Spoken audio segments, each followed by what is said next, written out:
All right, let's check out the ad photo optimizer of BizRise.io. So let's say I'm creating a product or a service and I want to promote it on YouTube.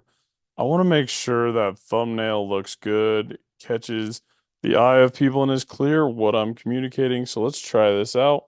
What we're going to do is we are going to upload a thumbnail and just have the AI analyze it. Well, create YouTube thumbnail. Let's do that one. So let's upload it, and the AI is just going to take a look at it and see what we can do to improve. Let's see.